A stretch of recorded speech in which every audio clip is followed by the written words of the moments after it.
Make every day your masterpiece. The secret of your success, the secret of my success, is determined by what we do daily. And we've missed this all the time. I wrote a book called Today Matters. And the reason I wrote the book Today Matters is because today matters. We over-exaggerate yesterday. We just think we were amazing yesterday. We weren't. Just trust me. Because when you're my age, 71, you don't need to worry about it. You forget. The other day I was in a car and Margaret looked at me and said, John, we're forgetting everything. I said, we kind of are, aren't we? She said, let's do a plan. I said, what's your plan? She said, you remember who we are, and I'll remember where we're going. Hey, it's working. It's really working. You got to divide it up a little bit. You got to divide it up. We over-exaggerate yesterday. Hey, we overestimate tomorrow. Oh, yeah. Oh, tomorrow. I'll get to that tomorrow. Oh, yeah. Oh, yeah. I'll do that. Oh, yeah. Tomorrow. By the way, good intentions are worthless. Worthless, folks. When are you going to fall out of love with good intentions? They're worthless. Good intentions are worthless unless they lead to good actions. Nobody ever had their life changed by somebody hoping, thinking. Good intentions are not enough. I wrote a book, maybe 8-10 years ago called Put Your Dream to the Test. Okay. And it's just a good solid book. And in it, the kind of the thesis of that book was that the more valid reasons you have to accomplish a dream, the higher the odds are that you will. Now that's a powerful thesis. So I mean, there's no cotton candy here. There's no hype stuff here. Yes. And so I basically looked at what are the valid reasons to achieve a dream, and there were 10 of them. Okay. And so I formed it in a way of questions. But the first question is your dream really your dream? And that's where we start at. Because can I tell you something? If your dream isn't really your dream, it ain't going to work. And I tell people in this book, hey, the first dream we have isn't our dream. It's our parents' dream. So my mom and dad, when I was 7, they thought I was going to be a musician. And so I'm taking piano lessons from the 7 years old to about 13. I wasn't any good at piano. It wasn't your giftedness. It wasn't my gift, but they're so proud. They go to my recitals. You see, I'm living their dream. I'm playing the piano. I can't play the piano. I'm not very good at it. I'm not gifted, but it doesn't matter. I'm living their dream. Yeah. So what I tell people all the time is we start off our life living someone else's dream, probably our parents. So what happens to a lot of people as adults, they never switch. So true. And so they're still living someone else's dream. And again, it's like a biblical analogy.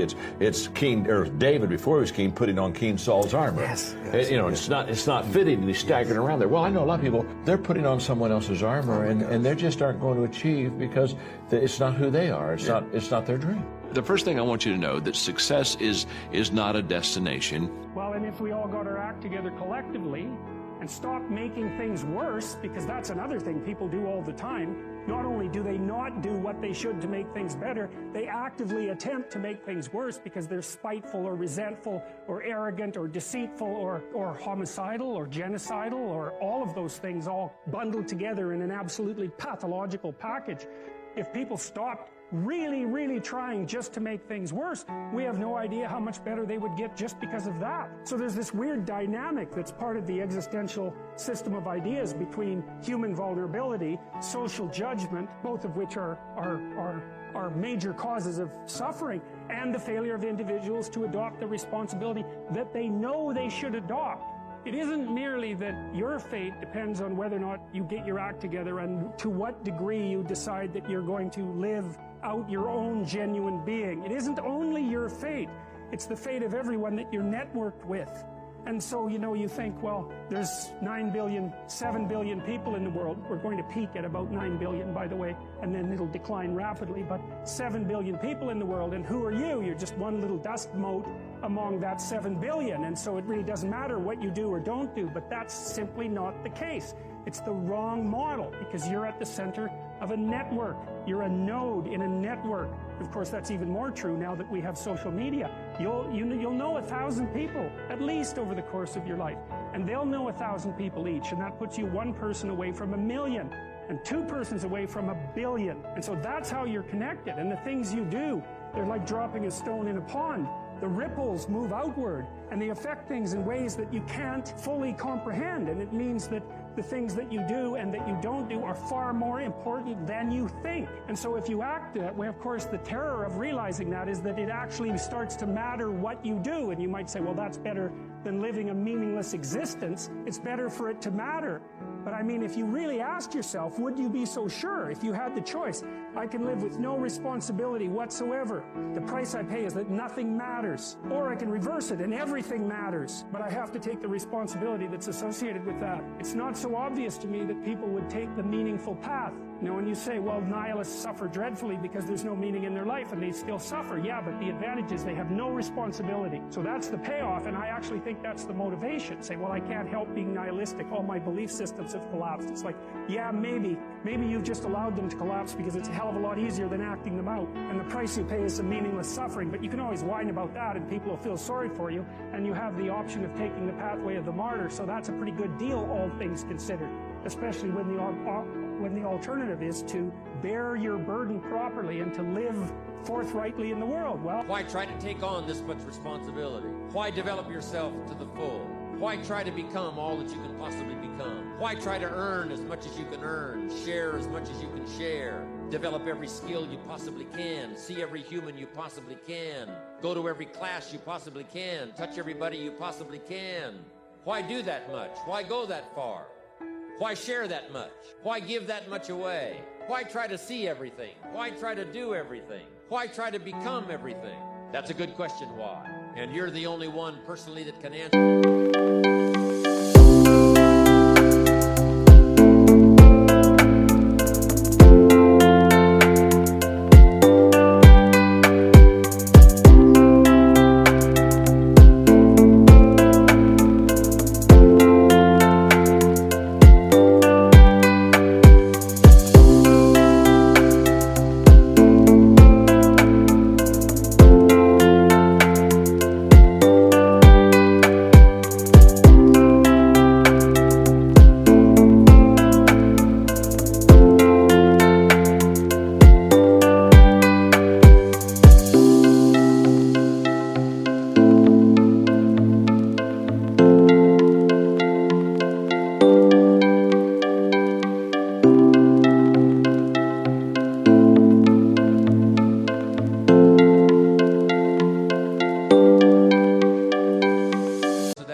You've got to have your own list of whys. Work on your list of why. One of the big thrusts for success is to come up with a strong enough why. In leadership training, here's what we learn. If the why is powerful, the how is easy. But if the why isn't strong, if your goals aren't powerful, if the vision isn't clear, the old prophet said, without a vision we die, without a vision we perish, without a dream we're nothing. From the movie The Professionals, it said, we joined because we believed. We stayed because we were committed. We left because we were disillusioned. But we came back because we were lost. Without a dream, we are nothing. I'm asking you to sit down with your family and develop a dream strategy. I'm asking you to make a list of what you want. What kind of health do you want? What kind of skills do you want? What kind of income do you want? What kind of gifts do you wish to bestow? What kind of power would you like to have? What kind of influence would you like to have? I'm asking you to go home and work on the why. I'm asking you to have a vision. Now, here's number 2. Here's another good answer to why. It's the second question. Why not? Why not see how much you can earn? Why not see how much you can learn? Why not see how many skills you can develop? Why not see what kind of person you can become? Why not see what kind of influence you can have? Why not see how many people you can rescue from oblivion? I want you to establish some of your goals. I want you to give thoughtful consideration to your goals. And why not? If a farm boy can wander out of Idaho and finally arrive at this extravaganza,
why not you?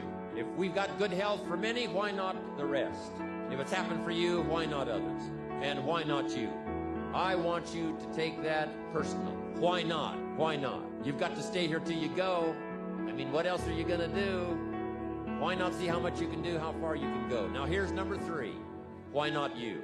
I wish I could say that to each of you individually, but it would take a couple of lifetimes to sit down and talk with each of you individually. But I would rather do that.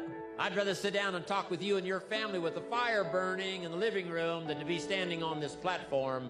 That's my true desire. I'd love to talk to you and your children face to face. That's what I'd really like to do. I'd love to spend a couple of days with each of you personally and pour out my heart, my soul,